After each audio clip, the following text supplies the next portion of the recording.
우리 찬양 감사드립니다. 오혜영 권사님, 또 우리 반주자들, 또 연주자들 축복을 하고 감사드립니다.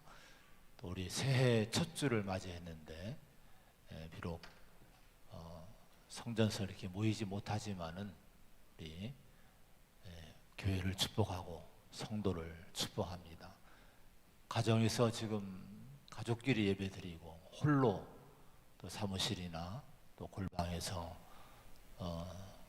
유튜브를 통해서 이 예배에 동참하는 우리 교우들, 거기에 주님이 함께 하심 믿고 진심으로 영과 진리로 예배함으로 하나님의 임재 앞으로 함께 나가시기를 축복합니다. 오늘 예배에 동참한 우리 모두에게 진심으로 축복을 드립니다. 21년도 표를 순전한 복음으로 세워가는 승리하는 교회라고 하나님이 기도 가운데 주셨습니다. 순전한 복음 속에서 이제 우리 성도 개인이 반석이 되는 신앙을 갖고 또 이런 복음으로 어두워진 세상을 인도하는 권세 있는 우리 힘 있는 교회가 되기를 원하시는 우리 주님의 말씀을 받고 올 한 해 2021년도 어렵다고 하지만은 그러나 복음으로 교회를 더 견고히 세워가는 우리의 신앙을 더 견고히 세워가는 기회가 되는 한 해가 되기를 소원하고 축복을 드립니다. 미국의 어느 한인교회에 새로운 목사님이 부임하시게 됐답니다. 이삿짐을 풀어놓고 근처에 있는 한인 슈퍼에 들렀다가 그 사장님과 슈퍼 사장과 대화를 나누게 되었답니다. 근데 그분은 지역의 다른 교회에 다니는 신실한 집사님으로 보이셨는데, 근데 목사님이 자기가 새로 부임한 그 지역에 부임한 목사라고 밝히지 않고 그 사장 집사님에게 물어봤답니다. 제가 며칠 전에 이곳에 이사 왔는데 이 지역에 한인교회가 몇 개가 있던데 사장님이라면 어떤 교회를 추천해 주시겠습니까? 라고 질문을 했답니다. 그러자 슈퍼 그 사장이 교회를 하나하나 소개하는데 어느 교회는 목사님 설교가 좋고 또 어떤 교회는 교회 교육 시스템이 잘 되어 있고 또 어떤 교회는 뭐가 좋고 하면서 다 이제 소개를 좋게 하더랍니다. 그래서 우리 지역에 있는 교회들은 다 좋은 교회입니다. 어느 교회를 가셔도 괜찮습니다. 그런데 딱 한 교회만 빼고 그렇습니다. 이렇게 얘기를 하더랍니다. 그런데 지역의 모든 교회는 다 좋은데 그 좋은 교회에서 제외시킨, 그래서 그 교회는 가지 말아야 된다고 지목한 그 딱 한 교회가 다름 아닌 자기가 담임 목사로 부임한 그 교회더라는 거예요. 그 목사님도 교회가 문제가 있다는 것은 대충 알고 부임해 왔지만은 이웃 교회 집사님으로부터 또 지역 사람으로부터 그런 얘기를 들으니까 마음이 굉장히 무겁더랍니다. 드디어 부임 첫 예배를 드린 주일이 다가왔어요. 성도들도 새로운 목사님이 부임을 해오셨으니까 기대감을 갖고 평소 예배 때보다도 더 많은 성도들이 주일날 모였답니다. 근데 교회 입구에 들어서는 성도들마다 다들 깜짝깜짝 놀라게 됐대요. 왜냐하면은 누군가 예배당 앞 입구에 붙어있는 교회 간판을 톱으로 반토막을 냈더라는 거예요. 그리고 교회라는 글자를 없애버렸다는 거예요. 교인들 입장에서는 목사님이 새로 부임하시는 날인데 그런 불미스러운 일이 일어났으니까 얼마나 놀랐겠습니까? 그래서 뒤숭숭하고 걱정스럽고 이런 분위기 속에서 예배가 시작이 됐답니다. 근데 설교 시간에 목사님이 첫 부임 설교를 시작하자마자 간판 이야기를 꺼내드려요. 그러면서 내가 바로 자기 자신이 간판에서 교회 자를 톱으로 잘라서 버렸다고 이렇게 얘기를 하시더랍니다. 다들 어리둥절하고 다 수근수근 할 때 목사님이 자기가 이사 와서 들은 그 슈퍼 사장의 이야기를 해주었대요. 우리는 이곳에 이렇게 교회라고 믿고 모였는데 이웃교회 성도님들이나 지역 사람들은 이곳이 교회가 아니라고 생각하는 것 같습니다. 교회라고 하는 것은 모름지기 사람들에게 소망을 안겨주는 곳이어야 하는데 우리 교회는 소망을 주기는커녕 절망을 안겨주는 것으로 알려졌으니 이곳이 어떻게 교회라고 할 수 있겠습니까? 길을 잃고 헤매는 사람들에게 인생의 이정표가 되어야 되는데 정작 교회가 길을 잃고 헤매고 있으니 누구에게 길을 알려줄 수가 있겠습니까? 우리는 이곳이 교회라고 모이지만은 실상은 교회가 아닌 것 같습니다. 그래서 제가 교회라는 간판을 잘라 내버렸습니다. 그러면서 그 목사님이 이렇게 얘기를 하셨답니다. 우리가 앞으로 교회라는 간판을 붙이려면은 교회의 주인 되신 하나님의 뜻을 따라서 제대로 신앙생활을 해야 됩니다. 만약에 그럴 수 없다면 우리는 교회라는 이름 대신 친목회나 클럽 같은 다른 이름을 찾아봐야 될 것 같습니다. 우리 앞으로 교회라는 이름을 붙일 수 있도록 정말 복음 안에서 신앙생활 잘해봅시다. 이렇게 그 설교 시간에 권면을 뜨겁게 했다고 합니다. 다들 은혜 받고 다들 새로운 각오를 다짐하고 좋은 교회로 성장을 하게 됐다고 합니다. 실은 지난 해가 저물 때부터 교회에 대한 많은 고민을 하나님이 제 마음에 주셨습니다. 우리가 속한 감리교회에 대한 그 아픔, 고민, 자, 이런 기도를 작년에 많이 했는데요. 거기에 더해서 정말 교회는 어떻게 교회를 세워야 될까?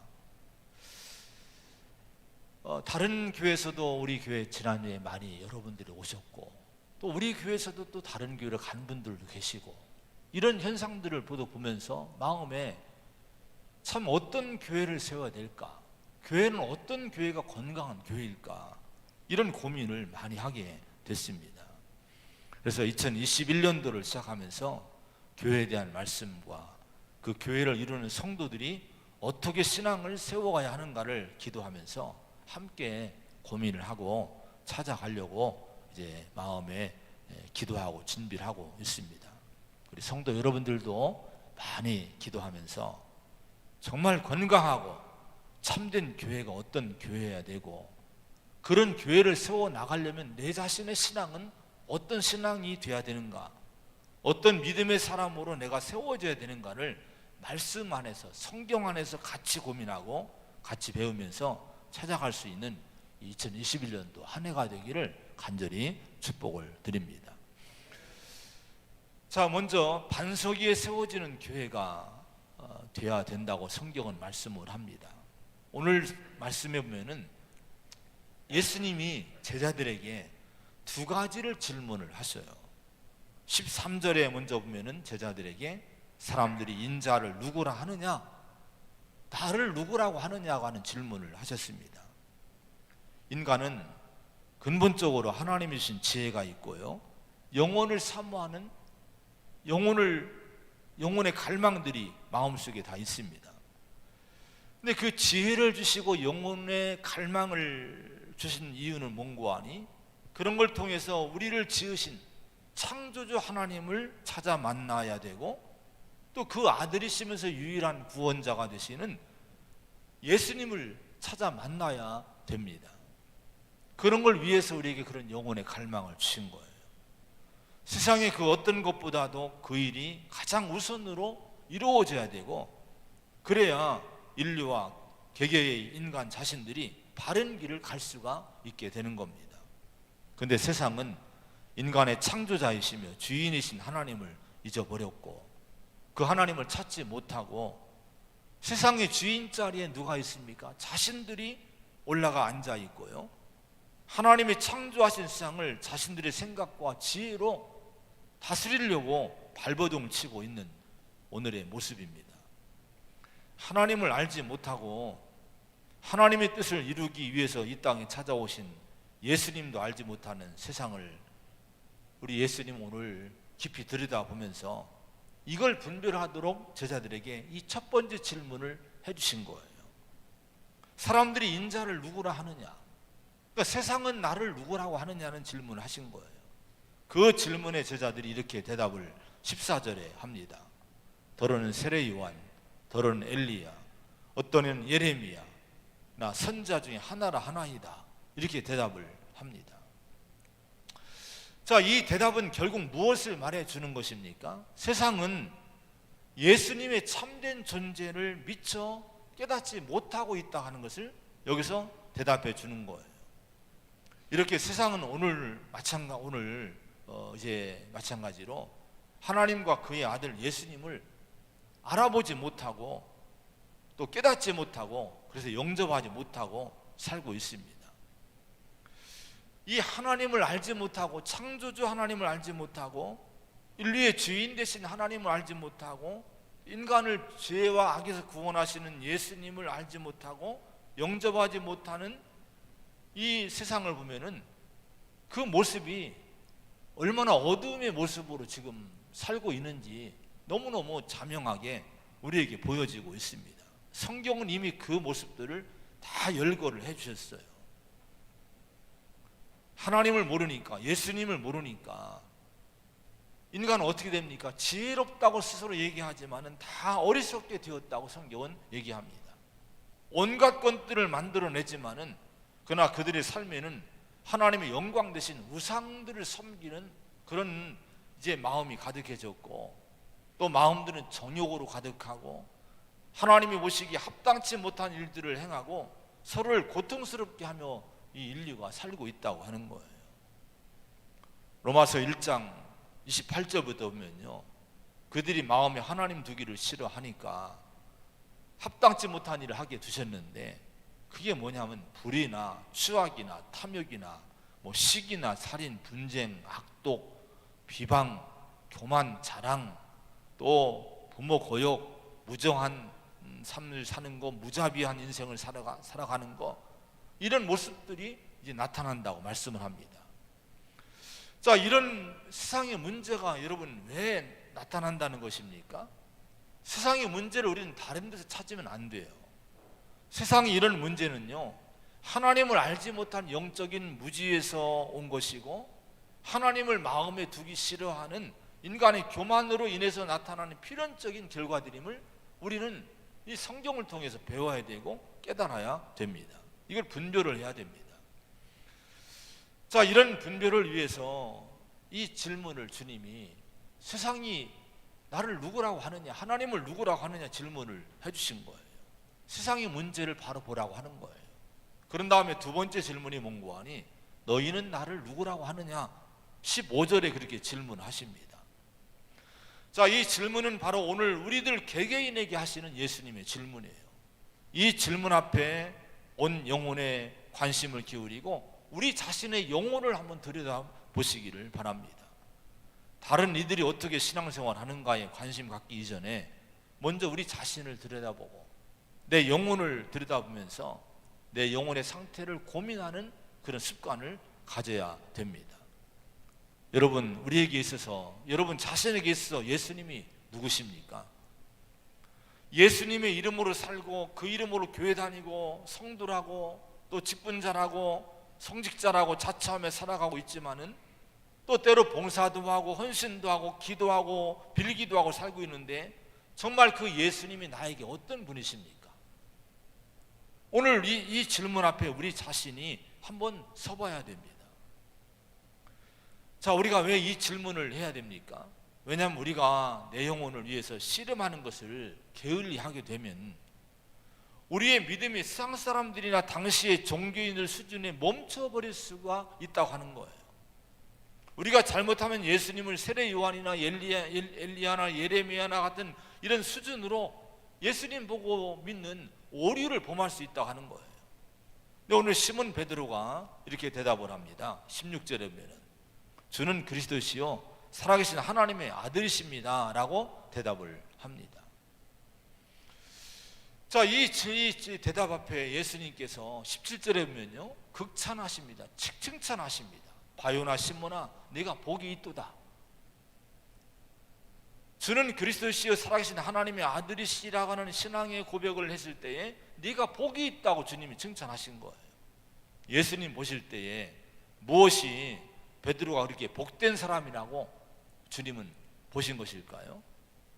하나님이 보실 때 축복의 기준이 여기에 나와 있습니다.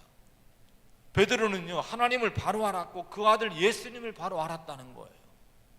예수님은 세례 요한도 엘리야도 예레미야도 아니라 하나님이, 살아계신 하나님이 약속하신 인류를 죄에서 구원하실 분으로 이 땅에 보내주신 메시아 그리스도라고 이 베드로는 예수님을 바로 보았다고 하는 거예요. 이것이 왜 복이라고 하는 것입니까?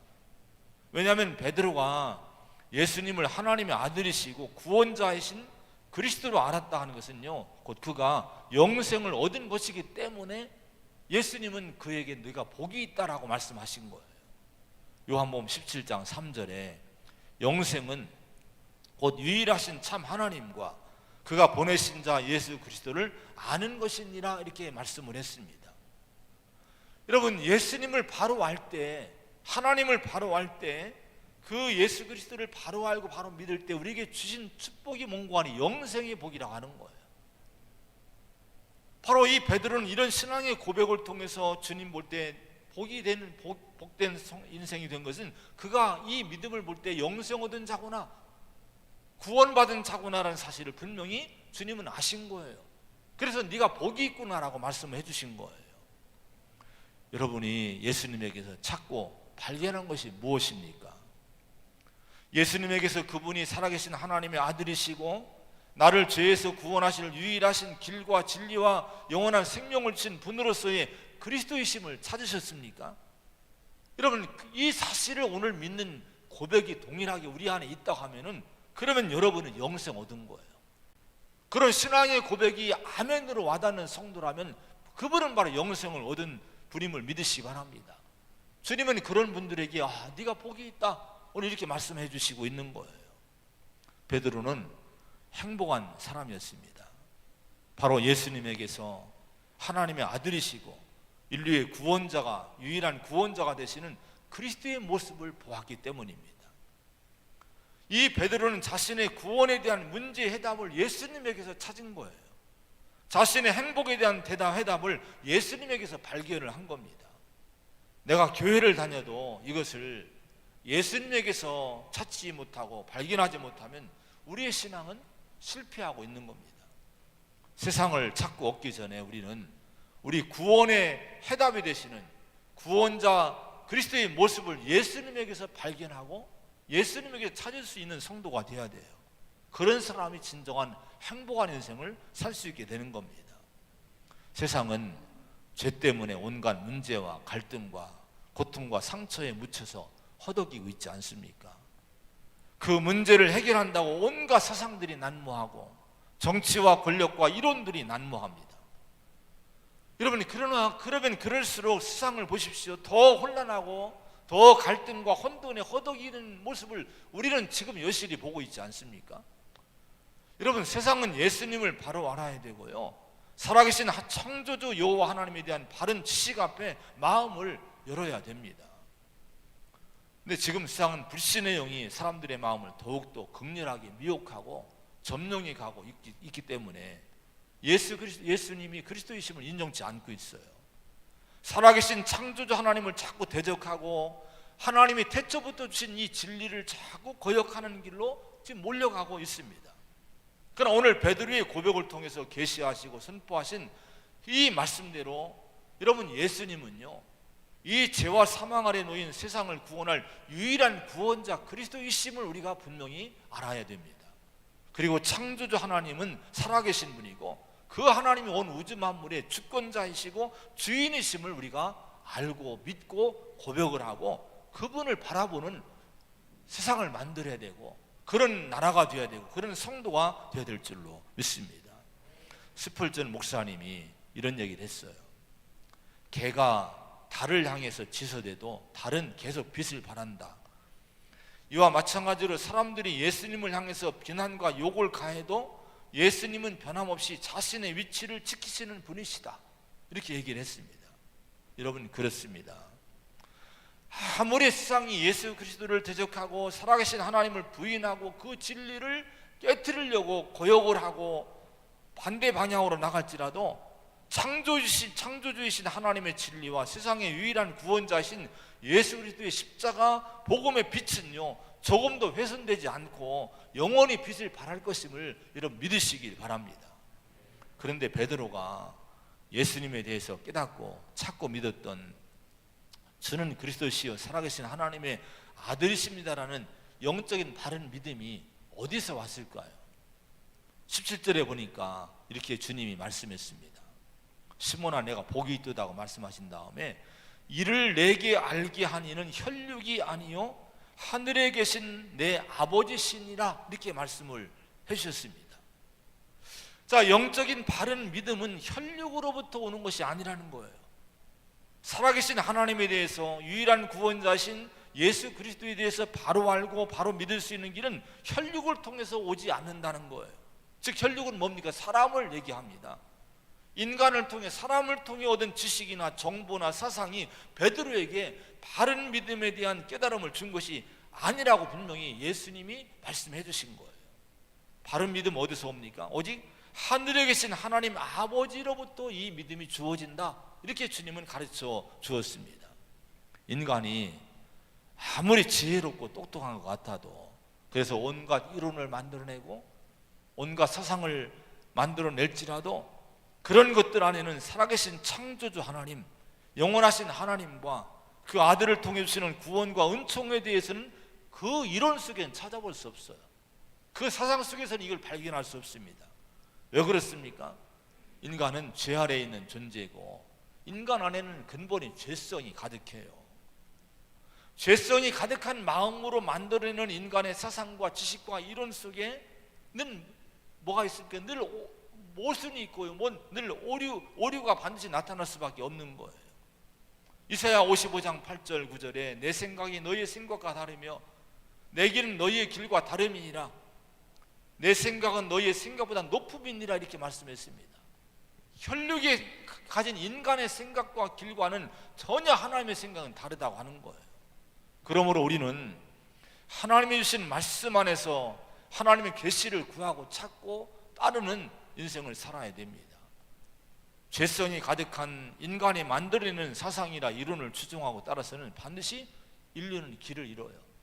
내 자신도 길을 잃고 결국 믿음의 실패자가 됩니다. 오스 기니스라는 분이 이런 지적을 했어요. 오늘날 교회의 타락과 성도의 영적 실패는 성경과 그 성경을 통해 주시는 하나님의 계시에 집중하지 않고 세상의 사상과 철학과 세상과 시대 정신에 사로잡혀 따라가기 때문이다, 이렇게 지적을 했습니다. 여러분, 실례로 소련의 그 소비에트 그 무신론 공산 정권을 만들어내고 또 그 다음에 그로 인해서 세상에 엄청난 재난을 가져왔던 인물들이 있지 않습니까? 특히 스탈린 같은 인물은요, 어떤 사람은 신학생 출신입니다. 스탈린이요. 근데 여러분, 그 사람 때문에 얼마나 많은 사람이 죽었고 고통당했는지 모릅니다. 북한에 여러분 정권을 세운 김일성은요, 외가가 유명한 목회자 가정이에요. 여러분, 그래서 지금 그래서 그런 양심이 남아 있는지, 그래도 거기 교회를 그냥 뭐 공산당 정부에서 세운 거지만 그냥 보이라고 세운 거지만, 그래도 그 어머니가 있었던 그런 이 외가의 그 추억하면서 그 교회를 지금 만들어 놓고 있는 거예요. 자, 그런데 이런 영적인 믿음의 배경을 가졌던 이 사람들이 왜 이렇게 하나님을 대적하는 이 공산 정권을 세우고 역사에 고통을 주는 그런 원흉들이 됐습니까? 이들이 하나님과 성경을 통해서 인간의 세상의 구원과 행복의 길을 찾은 것이 아니라 인간이 만들어낸 어떤 사상과 철학의 권위를 둔 거예요. 이런 사상과 철학의 권위를 두고 사상의 꽁무니를 쫓았을 때에 그 고통의 역사를 그들 속에 만들어냈다 하는 거예요. 근데 걱정스러운 것은요, 지금도 그런 현상들이 기독교 안에 너무도 많이 들어와 있는 거예요. 물질이 교회 주인 되어 가고 있고요, 권력에 대한 집착이 교회 안에 이미 침투해 들어와 있고요, 하나님을 대적하는 마귀의 약한 쌍들이 신학의 이름으로 지금 뭐 귀어 신앙 무슨 신학 하면서 성도들과 목회자들의 마음을 이미 정복을 하고 있는 거예요. 그래서 케고르라고 하는 분은 이미 오래전에 이런 얘기 했어요. 이제 우리는 기독교라는 이름하에 이교도의 삶을 살아가고 있다. 분명히 교회는 교회고 목사는 목사고 교회 성도는 성도인데 삶을 보면 이교도의 삶과 동일한 삶을 살고 있다고 뼈아프게 지적을 한 거예요. 오늘 베드로에게 신앙 고백을 바로 한 베드로에게 주님이 이를 내게 알게 하니 이는 혈육이 아니요 하늘에 계신 내 아버지시니라, 이렇게 예수님 말씀했습니다. 이 말씀을 우리가 절대로 잊지 말아야 될 줄로 믿습니다. 여러분, 우리가 이 말씀을 붙들고 바른 영적인 지식과 인류의 살 길을 찾기 위해서 뭐와 씨름을 해야 됩니까? 성경과 씨름하고 기도로 씨름하고 하나님 앞에서 씨름하는 성도가 되어야 될 줄로 믿습니다. 야곱은 인생의 위기 앞에서 야복강에서 하나님과 씨름하는 시간을 가져요. 그때 하나님이 살 길을 보여줬습니다. 오늘 우리가 하나님 앞에 씨름할 때에 우리 가정이나 개인이나 나라나 여러분 국가, 여러분 이 고비, 이 문제를 여러분 풀어나가는 그 해답을 하나님이 주실 줄로 믿습니다. 오늘 18절에 보면은 이렇게 말씀하십니다. 이 베드로에게 축복을 하시면서 너는 베드로라, 내가 이 반석 위에 내 교회를 세우리라, 음부의 권세가 이기지 못하리라, 이렇게 말씀을 했습니다. 자, 내가 이 반석 위에 내 교회를 세우리니 음부의 권세가 이기지 못하리는 말씀을 하셨는데요, 음부의 권세는 사망의 권세예요. 사탄 마귀의 악한 죄악의 힘들이 음부의 권세, 죄와 사망이라는 권세입니다. 그런데 그런 음부의 권세가 이기지 못하는 교회를 주님이 세우시는데 어디다 그런 교회를 세우신다는 거예요? 이 반석 위에 세우겠다고 오늘 말씀하셨어요. 그렇다면 음부의 권세가 이기지 못하는 승리하는 교회가 세워지는 그 반석, 이 반석은 무엇을 말하는 것입니까? 음부의 권세를 이기는 교회가 세워진 반석이 여러분 베드로일까요? 가톨릭은 지금 베드로로 해석을 하고 있는 거예요.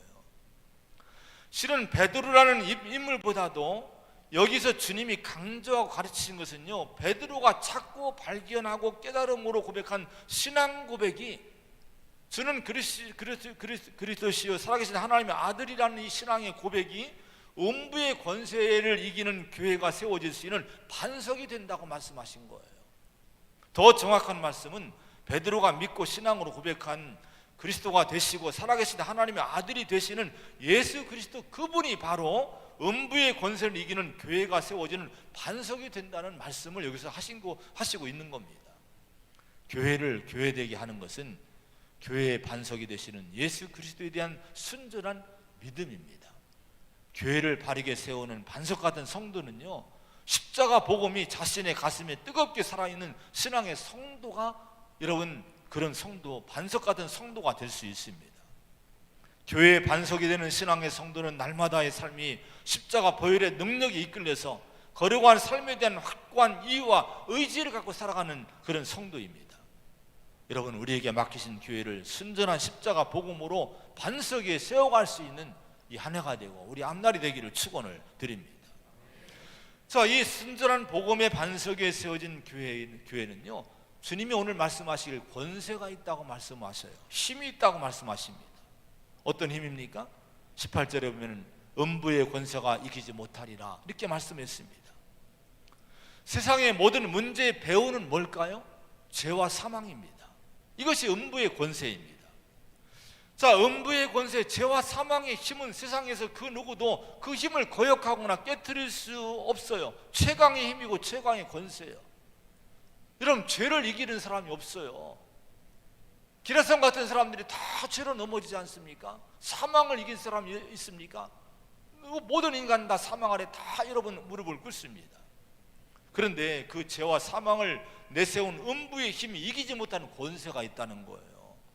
그것은 바로 인류의 죄를 대신해서 십자가에 죽으셨다가 다시 부활하심으로 지금 하나님 우편에 살아계신 하나님의 아들 예수 그리스도가 그 힘이라고 하는 거예요. 그 예수 그리스도를 믿고 영접한 성도들은 사망에서 생명으로 옮겨졌습니다. 영생을 얻었습니다. 장차 영원한 부활의 축복에 동참하기에 음부의 권세가 우리를 이기지 못할 줄로 믿으시기 바랍니다. 여러분, 십자가 복음 위에 세워진 교회는 그 음부의 권세를 이겨 깨트리고 인간을 구원하는 하나님의 유일한 도구입니다. 그러므로 성도와 교회는 십자가 복음을 신앙의 중심과 기둥으로 세워야 됩니다. 로마서 1장 16절에 내가 이 복음을 부끄러워하지 아니하노니 이 복음은 모든 믿는 자에게 구원을 주신 하나님의 능력이 됨이라 고백을 했어요. 고린도서 1장 18절에 십자가의 도가 멸망하는 자들에게는 미련한 것이요 구원을 받는 우리에게는 하나님의 능력이라고 말씀했습니다. 여러분, 내가 십자가 복음을 부끄러워하지 마시기 바랍니다. 이걸 미련하다고 생각하지 마시기 바랍니다. 이런 모든 일을 우리가 십자가 복음을 앞세우고 그 복음을 중심으로 인생을 생각하고 그 복음 위에서 내 삶을 세우려고 했을 때에 음부의 권세가 이기지 못하는 견고한 교회가 세워지고 그런 성도의 신앙이 세워질 줄로 믿습니다. 이 복음을 증거하는 교회가 되어야 될 줄로 믿습니다. 마지막 교회에 주신 권세가 있어요. 그 권세는 뭔가 하는 19절에 이렇게 말씀을 합니다.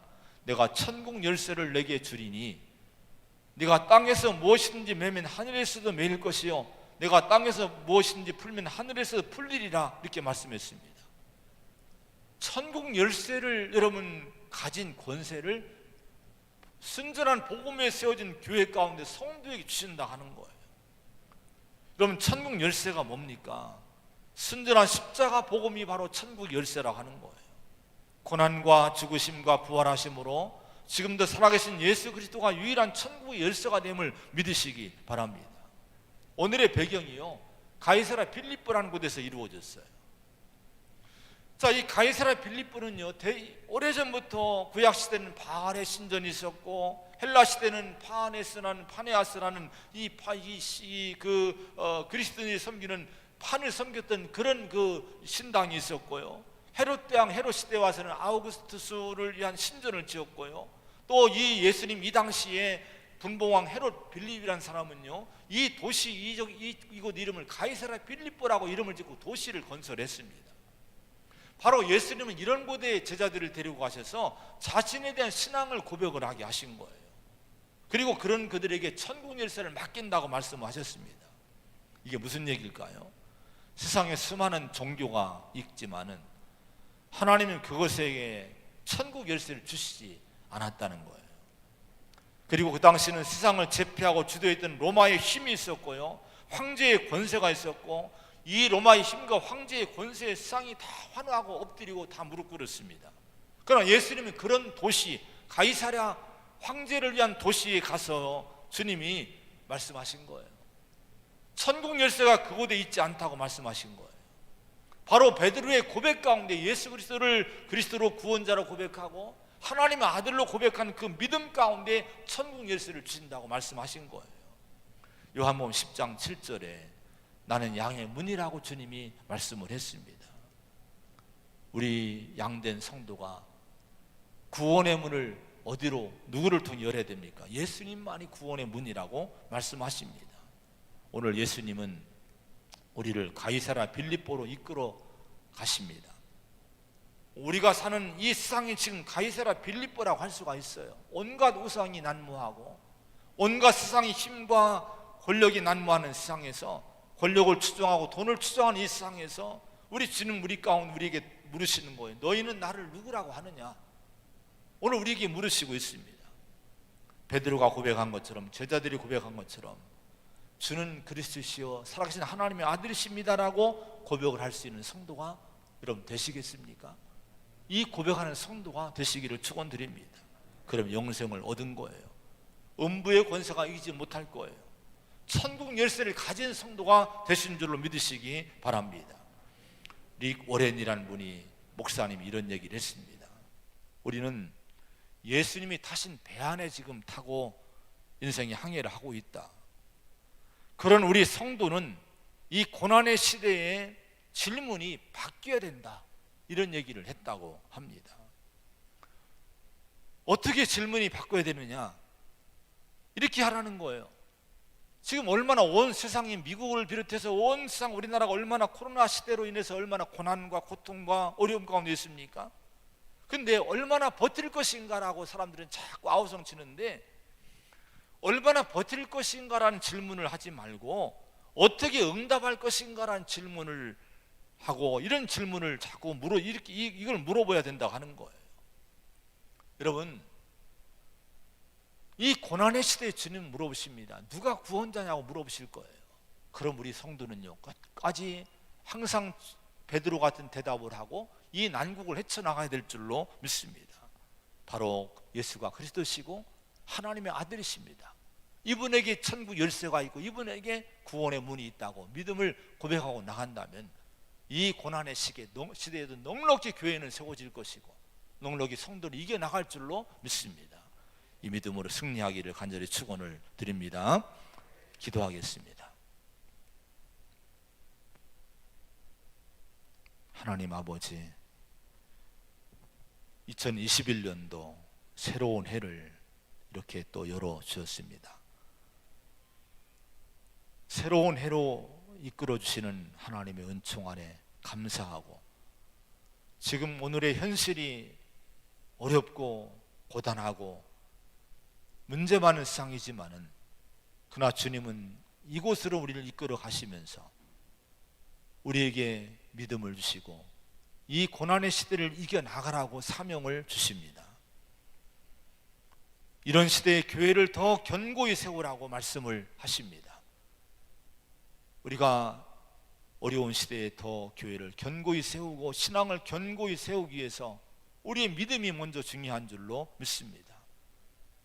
반석 위에 교회를 세워야 될 터인데, 반석 위에 내 신앙이 세워져야 될 터인데, 이것은 세상에서 오는 것이 아니라 오직 예수 그리스도를 믿는 믿음 안에서 온다고 오늘 분명히 주님은 말씀하십니다.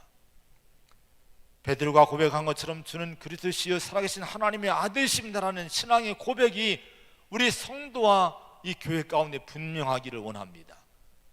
이 믿음 위에 세워질 때에 음부의 권세가 이기지 못할 것이고, 이런 믿음 위에 세워지는 성도와 교회 가운데 천국의 열쇠가 주어짐을 믿습니다. 아버지 하나님, 고난의 시대에 낙심하거나 한탄하거나 절망하지 않기 원합니다. 비관하지 않기 원합니다. 주님이 우리와 함께 계시오니 우리는 주님 계신 그 배에 타고 인생을 항해하고 있는 중이오니 주님을 향해 신앙의 고백을 드리며 믿음을 붙들고 나갈 때 이 어려운 항해를 넉넉히 이겨나갈 줄로 믿습니다. 특별히 우리 소망교회가 견고하기 원합니다. 한국의 교회들이 견고하기 원합니다. 특별히 이 나라를 불쌍히 여기시고 이 백성들을 붙들어 주시고 하나님을 아는 지식으로 이들을 채워주시기 원하옵고, 이제 이 나라를 구원해 주시고 이 땅을 구원해 주시기 원합니다.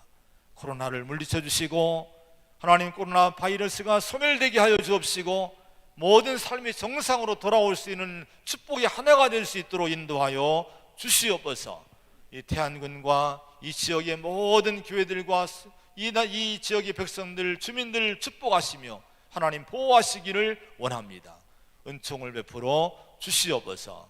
우리 가세로 군수님 또 우리 집사님으로서 이 지역을 책임지고 이끌어 가실 터인데 하나님 올 한 해도 도와주시고 붙들어 주시고 능력 주시고 지혜 주시고 특별히 베드로 같은 믿음을 가지고 한 해를 잘 군을 이끌어 가시는 가운데 이 군을 잘 세워가고 또 오히려 어려운 시대에 더 부흥시키고 발전시킬 수 있는 능력 있는 지도자가 될 수 있도록 인도하여 주시옵소서.